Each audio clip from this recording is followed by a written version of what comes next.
આપણને એમ થાય આ જોવામાં શું છે, આ બોલવામાં શું છે, આ ખાવામાં શું છે, પણ એક નાનો પાપ ક્યાંક આપણને દુર્ગતિ તરફ લઈ જાય. ગણિકા સાથે રહેવા લાગ્યો. એ ગામમાં સંતો આવ્યા. સંતોને થયું આના પર કૃપા કરવી જોઈએ. એને ત્યાં ભોજન કરવા માટે પધાર્યા. કોઈ હતું નહીં ઘરમાં, ખાલી ગણિકા હતી. સંતોને ભોજન કરાવ્યું. સંતોએ કહ્યું ભોજન તો કર્યું, હવે દક્ષિણા લાવો. દક્ષિણા તો મારી પાસે કઈ નથી. સંતોને થયું આના ઘરનું ખાધું છે તો આનું કલ્યાણ કરવું. મહાપુરુષો જેના ઘરનું અન્ન લે, જેના ઘરે પધારે, એ ઘરનું કલ્યાણ કરે, એ ઘરના પાપોને હરી લે. સંતોએ વિચાર કર્યો કે અજામિલ એમ તો ભગવાનનું નામ નહીં લે, પણ આને ત્યાં એક બાળક થવાનું છે, એની પત્ની ગર્ભવતી છે. દક્ષિણામાં અમને બીજું કઈ નથી જોઈતું, એટલું વચન આપ કે હવે તારું જે બાળક થાય એનું નામ તું નારાયણ રાખજે. અને પેલીએ કહ્યું એમાં મને શું વાંધો હોય, નારાયણ નામ રાખ્યું. અજામિલને એટલું બધું વાલું છે, નારાયણ અહીંયા આવ, નારાયણ આ લાવ, નારાયણ આ કર, આખો દિવસ નારાયણ નારાયણ નારાયણ ના જાપ થાય. સંતોને થયું એમ તો ભગવાનનું નામ લઈ લે, પણ પુત્રને મોહવશ પણ ભગવાનનું નામ લેશે તો ઉદ્ધાર થશે. એટલે જ બાળકોના નામ એ રીતે જ રાખવા, ચિટ્ટુ બિટ્ટુ ટીંકુ એ કઈ ઉદ્ધાર નહીં કરે. સુંદર નામ રાખવા, જેનો કઈ અર્થ નીકળતો. અને નારાયણ ને એટલો બધો મોહ થઈ ગયો અજામિલને. વૃદ્ધ થયો ને યમદૂતો દેખાયા. ડર્યો, પુત્રને પુકાર્યા નારાયણ. દીકરાએ તો ન સાંભળ્યું, પણ પરમ પિતાએ સાંભળી લીધું. પોતાના પાર્ષદોને મોકલ્યા. સુંદર સંવાદ થયો છે યમદૂતો ને પાર્ષદોની વચ્ચે. પાર્ષદો ને યમદૂતો કહેવા લાગ્યા પાપી છે, આને તો અમે યમરાજને ત્યાં લઈ જઈશું. યમદૂતો કહે આણે અંત સમયમાં ભગવાનનું નામ લીધું છે. અજ્ઞાનાદ અથવા જ્ઞાનાદ ઉત્તમ શ્લોક નામ યત સંકીર્તિતમ અઘમ પુરુષો દહે દેદો યથાનલહ. પાર્ષદો કહે છે ભગવાનનું નામ તો કેવું છે, અગ્નિ જેવું. અગ્નિમાં જાણતા લાકડું નાખો કે અજાણતા પડે, પણ એનો સ્વભાવ છે કે પડ્યું છે એને બાળી નાખે. ભગવાનનું નામ પણ અગ્નિ જેવું છે, જાણતા લો કે અજાણતા લો, એ સમસ્ત પાપોને બાળી નાખે. ભાય સુભાય અનક આનક હો, કોઈ પણ રીતે ભગવાનનું નામ લેવાય એ તો ઉદ્ધારક જ છે.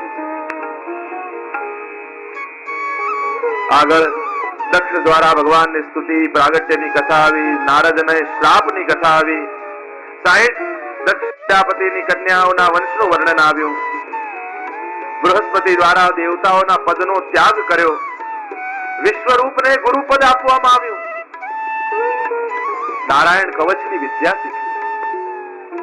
આ નારાયણ કવચ એ સિદ્ધ કવચ છે. વૈષ્ણવને જ્યારે જીવનમાં કોઈ વિકટ સ્થિતિ આવે ત્યારે બીજા બધા આશ્રય કરવા કરતા નારાયણ કવચનું પાઠ કરે. અને જ્યોતિષના હિસાબે પણ જો જ્યોતિષ પ્રમાણે જો એની સમાનતા કરવામાં આવે તો જ્યોતિષમાં 6ઠું અને 8મું સ્થાન રોગ, ભય, મૃત્યુ, કોર્ટ કચેરી આદિનું છે. અને આ નારાયણ કવચનો સ્કંદ અને અધ્યાય કયો? 6ઠ્ઠો સ્કંદ અને 8મો અધ્યાય. એટલે એ પ્રમાણે પણ નિવારણ થઈ શકે જો એ ભાવના અનુસાર જોવા જાવ. નારાયણ કવચની વિદ્યા શીખવી છે.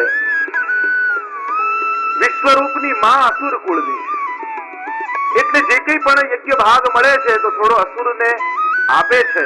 ઇન્દ્રને ખબર પડી તો ગુરુને પણ ન છોડ્યા, શિરચ્છેદ કરી નાખ્યો. દ્રષ્ટાને આવ્યો ક્રોધ, મારા પુત્રને માર્યો છે, છોડીશ નહીં. યજ્ઞ કર્યો, ઇન્દ્રને મારે એવો પુત્ર પ્રગટ કરવો હતો. યજ્ઞ મંત્રમાં ભૂલ પડી, યજ્ઞને ઇન્દ્રને મારે એવા પુત્રની જગ્યા ઇન્દ્રથી મરે એવો પુત્ર થયો. વૃત્રાસુર પ્રગટ થયો. યુદ્ધ થયું છે. દધીજી પાસે વજ્ર અસ્થિ લઈને, અને હવે વૃત્રાસુરને થયું કે હવે મારી અંત ઘડી નજદીક આવી ગઈ. વૃત્રાસુરે 4 શ્લોકમાં બહુ અદ્ભુત સ્તુતિ કરી.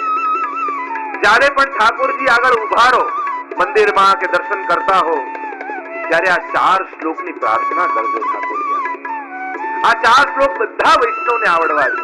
અદ્ભુત છે. શ્લોકો વાંચીને વૃત્રને અસુર કહેવાની ઈચ્છા થતી નથી. એવા અદ્ભુત શ્લોકો છે.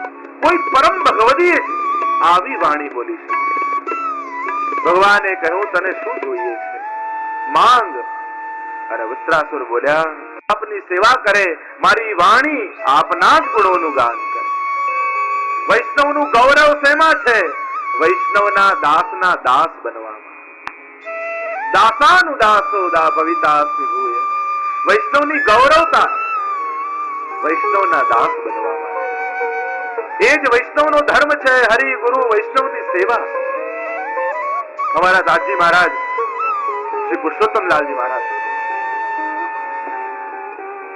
એમના જીવનનો પ્રસંગ છે કે એમના એક વૈષ્ણવ લાહોરમાં રહેતા, જમનાદાસજી કરી.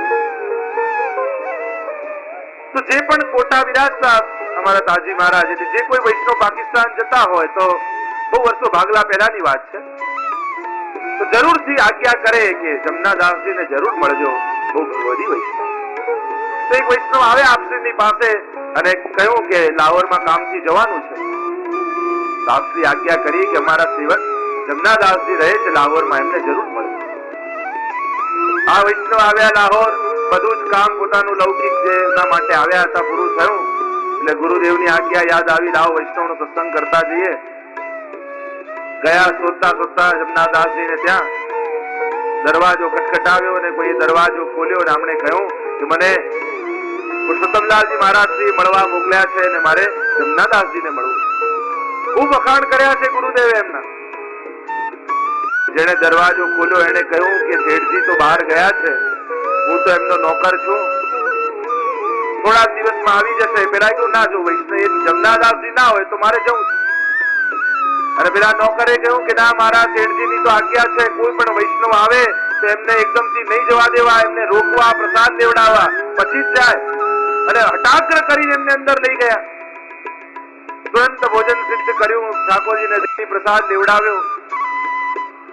રાતના સુવડાવે છે, પગ દબાવે છે એમના. પગ દબાવતા દબાવતા પોતાના શેઠજીની નિંદા કરે કે આ તો મહારાજશ્રી ખોટા ખોટા વખાણ કરે છે, બાકી એમનામાં કઈ એવું છે નહીં. જો ને ઠાકોરજી મારા ભરોસે મૂકીને ગયા છે ને ક્યારના બહારગામ ગયા, જલ્દી આવ્યા નથી. અને આ વૈષ્ણવને થયું કે એમના કરતા તો એમનો નોકર સારો છે, કેટલો ભાવથી વૈષ્ણવની સેવા કરે છે. અને 3 દિવસ રોક્યા. 3 દિવસ પછી પાછા કોટા આવ્યા, મહારાજશ્રી પાસે દંડવત કરવા આવ્યા. એટલે મહારાજશ્રીએ પૂછ્યું કે કેમ લાહોરમાં જમનાદાસજીને મળ્યા? તો જમનાદાસજી તો નહોતા, પણ એમનો નોકર એટલો ભાવ વાળો, એટલી મારી પ્રેમપૂર્વક સેવા કરી છે. મહારાજશ્રીએ કહ્યું કે જે નોકર હતો એને અહીંયા મસો હતો, કાળો હતો, કે હા, અરે એ જ જમનાદાસજી છે. જે પણ વૈષ્ણવ જાય તો એને એમ કે શેઠજી તો બહાર ગયા છે, અને એક નોકર બનીને એમની સેવા કરે, એ જ તો એમની મહાનતા છે. દાસાનુદાસો ભવિતાસ્મિ. દાસનાય દાસ. આપણને ભગવાનમાં ભગવાન દેખાય, ગુણમાં ભગવાન દેખાય, પણ વૈષ્ણવમાં જ્યાં સુધી ભગવાન નહીં દેખાય ત્યાં સુધી વૈષ્ણવતા અધૂરી છે. ઠાકોરજી આરોગ્ય એનું પ્રમાણ શું?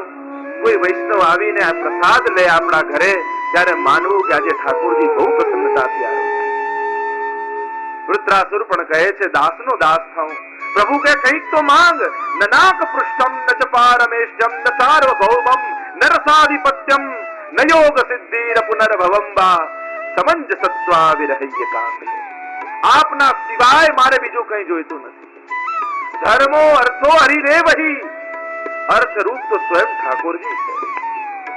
એમના બદલામાં બીજું શું મેળવીએ? ભક્તન કો કહા સીકરી કામ, આવત જાત પનૈયા તૂટી, બિસર ગયો હરિનામ. અકબર બાદશાહને કહી દીધું કુંભનદાસજી કે હવે આજ પછી મને મળતો નહીં ને મને બોલાવતો નહીં, મારા માટે તો સર્વસ્વ શ્રીજી છે. આપની જોડે મારે પ્રેમ કરવો છે. કઈ રીતે પ્રેમ કરવો છે? તો કહ્યું અજાત પક્ષા ઇવ માતરમ ખગા સ્તન્યમ યથાવત્સ તરાક્ષુદાર્થા પ્રિયમ પ્રિયેવ વિષિતમ વિષન્ના મનોર વિંદાક્ષ દિદૃક્ષતે ત્વામ. આપની જોડે મારો સ્નેહ થાય. કઈ રીતે થાય? કહ્યું અજાત પક્ષા ઇવ માતરમ ખગા. જેમ ચકલીના નાના નાના બચ્ચા હોય ઘોંસલામાં, હજી પાંખો ફૂટી ન હોય ને માં ચણ લેવા ગઈ હોય અને જ્યાં માને ચણ લઈને આવતા જુએ અને આખું વાતાવરણ ગજવી નાખે, જી જી જી કરીને બચ્ચાઓ, હે પ્રભુ મારી અંદર આવો ઉત્સવ આપને જોઈને જાય. પણ પછી વિચાર આવ્યો કે બચ્ચાઓ ક્યાં સુધી રાહ જુએ જ્યાં સુધી પાંખ નથી આવતી. એટલે બીજું ઉદાહરણ આપ્યું કે જેમ કોઈ ગાય વનમાં ચરવા ગઈ હોય ને એનું વાછરડું બાંધેલું હોય, ભૂખ્યું થયું હોય, માની પ્રતીક્ષા કરતું હોય ને જ્યાં ગાયને આવતી જુએ અને વાછરડાને છોડે ખેડૂત, ત્યારે તમે જોજો વાછરડું સીધું થનમાં મોં નથી મારતું, આગળ આજુબાજુ પહેલા કૂદે છે, માની આસપાસ કૂદે, જાણે ઉત્સવ મનાવતું હોય માને મળવાનું. હે પ્રભુ આપને મળવા માટે મારી અંદર આવી તાલાવેલી પ્રિયમ પ્રિયેવ ઉષિતમ વિષન્ના. હજી એમ લાગ્યું કે વાછરડું દૂધ પીએ ત્યાં સુધી તો માની રાહ જુએ, પણ પછી માની પ્રતીક્ષા કરતું નથી. તો કહ્યું જેમ એક વિરહીની સ્ત્રી હોય અને પતિ પરદેશ ગયો હોય અને